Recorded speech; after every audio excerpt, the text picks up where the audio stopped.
O narcisista patológico sempre é conscientemente e intencionalmente perverso?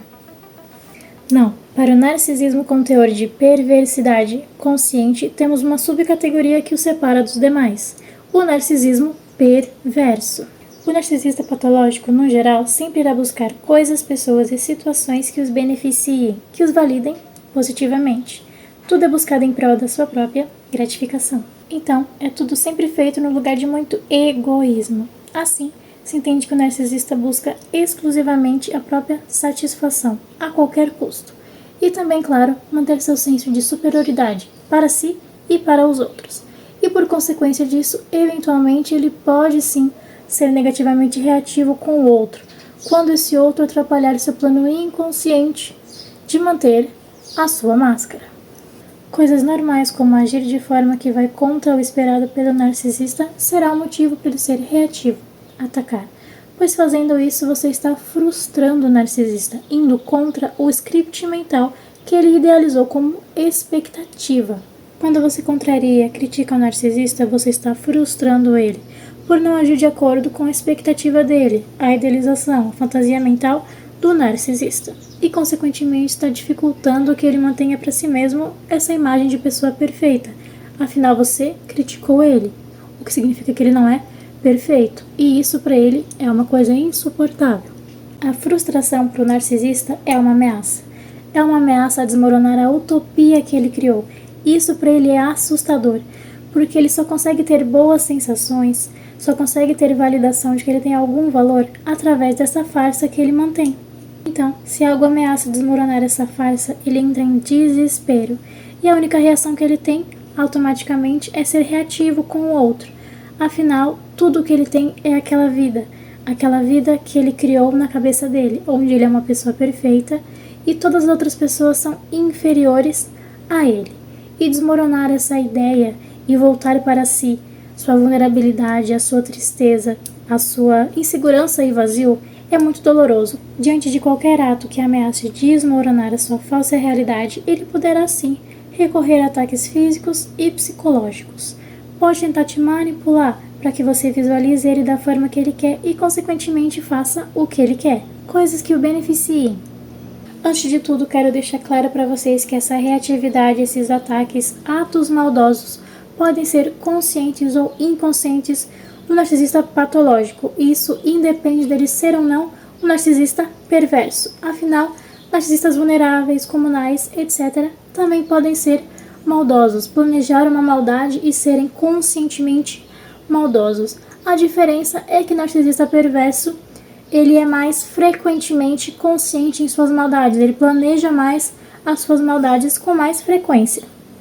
Agora, finalizando o assunto sobre frustração narcísica, os narcisistas não sabem lidar com frustração, principalmente quando seu ego é afetado, porque eles são imaturos, infantis. Então, sempre que eles são frustrados, o seu ego é afetado, eles voltam mentalmente para a sua infância. Eles regridem para a sua infância e têm comportamentos infantiloides. Afinal, o emocional do narcisista é instável, tem referência na sua vivência da infância, assim como seus mecanismos de defesa.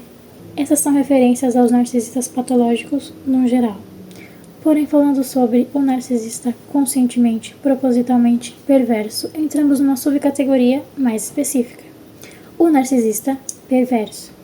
O que diferencia o narcisista perverso dos demais é que ele é propositalmente sádico, possui prazer em causar dor. Ele tem satisfação em ser plenamente maldoso, diferenciando mesmo do narcisista que age de modo inconsciente, que de forma involuntária só reage a uma situação. O narcisista perverso é consciente e estratégico nos seus atos. Ele tende a ser metódico e a planejar atos sádicos para se gratificar com a dor do outro. Assim como qualquer outro narcisista patológico, o narcisista perverso também sente necessidade de ser enaltecido, validado, porém ele encontra maior prazer na perversidade, na maldade, em planejar uma maldade e executá-la, em causar sofrimento ao trem, em subjugar o outro. Esse é o maior prazer para o narcisista perverso. O maior e melhor suprimento para o narcisista perverso é o sofrimento alheio, é o causar dor no outro. Afinal, através do sofrimento alheio, o narcisista consegue aumentar, potencializar o seu senso de superioridade.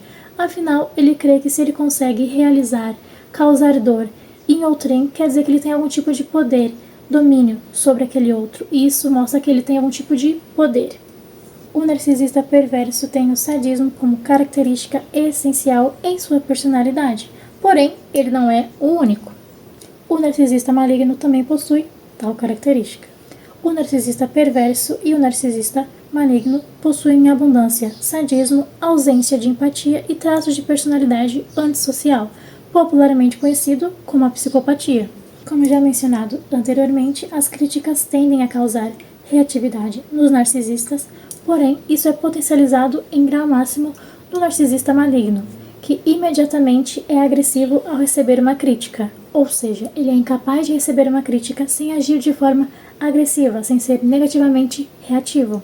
O narcisista maligno nada mais é do que um grande antagonista do mundo à sua volta. Falando na questão da agressividade, da qual foi citada aqui. A agressividade ela é inerente à personalidade do narcisista maligno.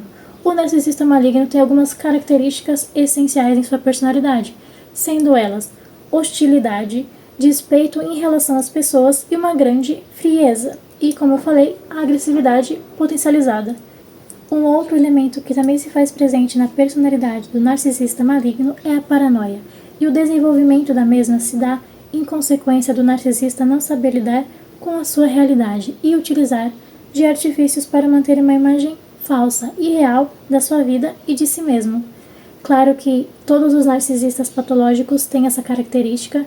Eu não me refiro à paranoia necessariamente, mas eu me refiro à questão da utopia da sua vida, criar uma imagem falsa para as pessoas e para si mesmo. Isso é uma característica de todos. Porém, a paranoia não.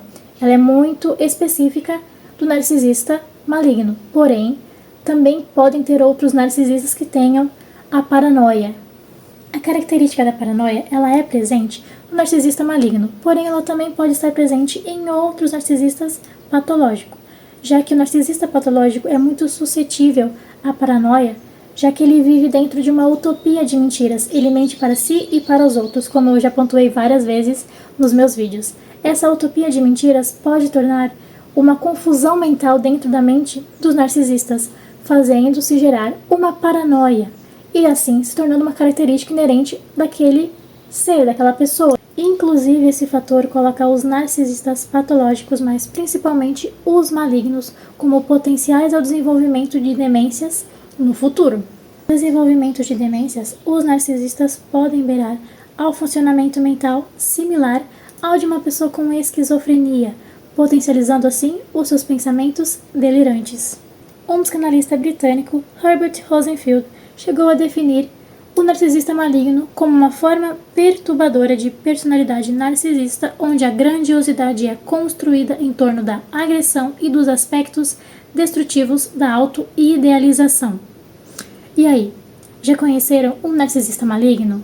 Perverso? Deixa aí nos comentários.